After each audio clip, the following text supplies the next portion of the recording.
August 12. 403 B.C. Act of Amnesty, which restored the Athenian democracy, between Thrasybulus and the Decemvirate, in the archonship of Euclides, 12th of Boedromion, the year when Thucydides returned from exile. 243 B.C. Liberation of Corinth, by Aratus, in his two-deeper ship. 1099. Battle of Ascalon. The Saracens under the Sultan of Egypt defeated by Godfrey de Bouillon, and totally overthrown. 1204. Boniface, Marquis of Montferrat, disposed of the Isle of Candia, with the ruins of 100 cities, to the Venetians, for 10,000 marks. 1241. Gregory IX, Pope, died. He incited the European powers to undertake a crusade, which was joined by Frederick of Germany, who had been twice excommunicated. 1332. Battle of Dublin Moor. Edward Balliol defeated the Scots with terrible slaughter. Donald, Earl of Mar, the new regent, fell with the host. 1417. Henry V, by a letter to his chancellor, dated Tonquès, in Normandy, gave directions for the sealing annuities of £6 13s, 40, each, to 17 masters of the Greta ships, carracks, barges and balingers, belonging to the Royal Navy. 1560. Thomas Fair, an English physician, died. He published various medical works, chiefly compiled from the French, and translated a part of the Nide. 1577. Thomas Smith died. A learned English statesman, historian, and critic, and Secretary of State under Edward VI, and Elizabeth. 1606. Henry Challoner sailed in a ship of 50 tons to make farther discoveries on the coast of North Virginia, and if it should appear expedient to leave as many men as he could spare in the country. He was fitted out by Lord Chief Justice Popham, Sir Ferdinando Gorges and others of the Plymouth Company. 1652. Cardinal Mazarin exiled the second time from France. 1652. An Act of the Protectorate for the settlement of Ireland. 1662. Charles Seymour, the proud Duke of Somerset, died. He was in office under several successive sovereigns. 1676. King Philip or Menachem, killed at Mount Hope, in Rhode Island, whither he had been driven by the English, as a last refuge. One of his confederates proposing peace, so irritated Philip that he killed him. A brother of the murdered Indian repaired to the English camp, and offered to lead them to Philip's retreat. Captain Church set out with a small body of men, accompanied by a few friendly Indians, and attacked the chief in his den. He formed his men in extended order, placing an Englishman and an Indian together, with orders to fire on any who should attempt to escape. At the dawn of day the sentinels alarmed the camp, when Philip seized his arms and attempted to escape. As he approached two of Church's guards, the Englishman leveled his gun, which missed fire. The Indian sent 2 balls through his body, one of which piercing his heart, laid him dead upon the spot. When the battle was over, the English repaired to the place where he lay. He had fallen on his face in a muddy spot of the ground, from which he was drawn. The head was taken off and the body left to be devoured by wild beasts. Thus fell a powerful chief, and a ferocious savage. It was then hailed with joy as the extinction of a virulent and implacable enemy, but is now often viewed as the fall of a great statesman and a mighty prince, who died in defense of his just rights. This was a war of extermination. It was a general rising of the Indians, under a powerful and sagacious warrior, against the English, not a vestige of whom would have been left had they been victorious. As it was, several of the tribes were annihilated. A miserable remnant of the others incorporated themselves with distant and strange nations. In this short but tremendous war, about 600 of the white inhabitants, composing its principal strength, were either killed in battle or murdered, 12 towns entirely destroyed, and 600 dwellings burned. The English triumphed, indeed, but the ravages of the enemy left them in a deplorable condition. 1689. Innocent XI Benedict Odescalchi, Pope, died. He effected several important and useful measures and reformations during his reign.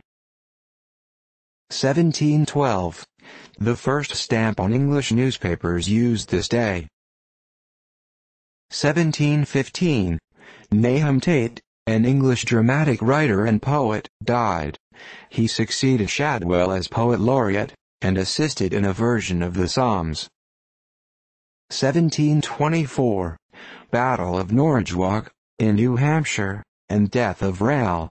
He was a Jesuit, and a principal agent in instigating the Indians against the English colonies.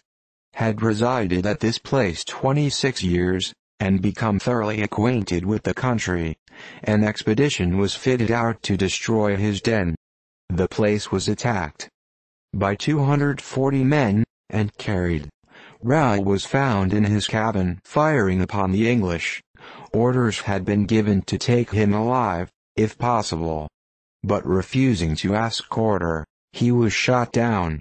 80 were killed, among which were some of the most noted warriors of the tribe, and the remnant scattered. Rale was a man of extensive learning, and of great service to the French. He wrote a dictionary of the Norridgewock language, which was taken, and is deposited in Harvard Library. He was sent out as a missionary, had acquired the languages of nearly all the tribes in America, and spent 37 years among them. 1728. William Sherard Sherwood, an eminent English botanist and antiquarian, died. He spent the greater part of his life abroad, in the pursuit of his favored studies, and founded a professorship of botany at Oxford. 1759. Battle of Kunersdorf. The Prussians under Frederick II defeated with great loss by the Russians and Austrians. The Allies by their own confession lost 24,000 men, says Gillies. Smollett says 10,000. The Prussians fought desperately and left 20,000 dead on the field, among whom were several generals. The king had 2 horses killed under him, and his clothes perforated by several balls. He lost his whole train of artillery. 1759. Ewald Christian de Kleist, a Prussian general and poet, killed at the Battle of Kunersdorf. 1765. The Great Mogul constituted the East India Company receivers of all the revenues of Bengal, Bahar, and Orissa. 1778. The French fleet under Count d'Estaing dispersed in a gale off Rhode Island, and much damaged. 1778.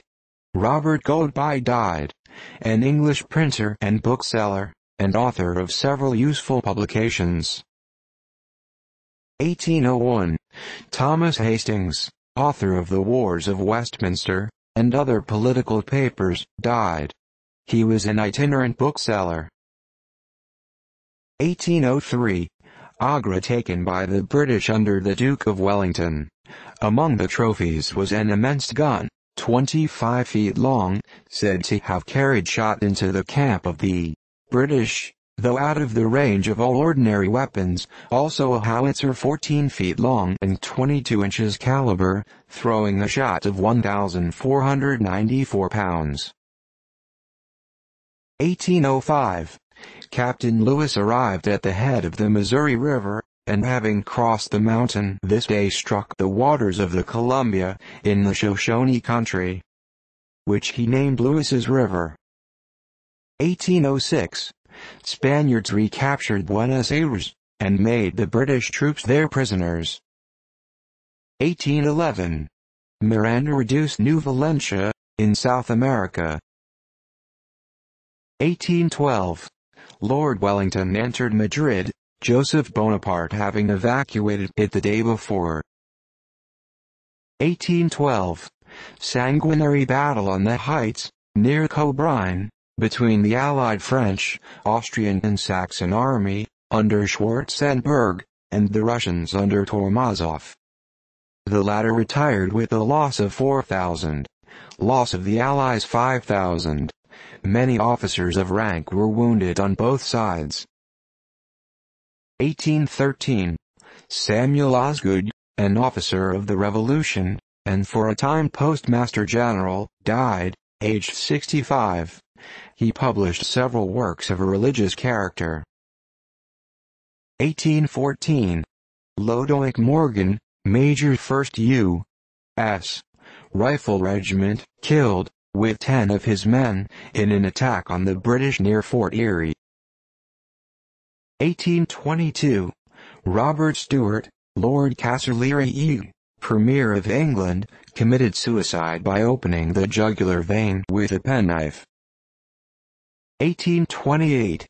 William Blake, an English painter, died. He is described as a gentle visionary in shapes and fancies, and airy somethings upon paper. 1830. First American Railroad, Mohawk and Hudson, between Albany and Schenectady, completed. 1849. Albert Gallatin, a statesman and scholar, died at Astoria, New York, aged 88. He was a native of Switzerland, and emigrated to America in 1780. He settled in Pennsylvania, and became soon a prominent member of the legislature, and then of Congress. He was Secretary of State under Jefferson, and spent many years abroad, as American minister. 1851. The steamer Prometheus arrived in New York from San Juan, the Atlantic terminus of the Nicaragua route, now for the first time opened. 1854. Lord Jocelyn died in London, aged 38. Military Secretary of the Chinese Expedition, and author of 6 Months in China.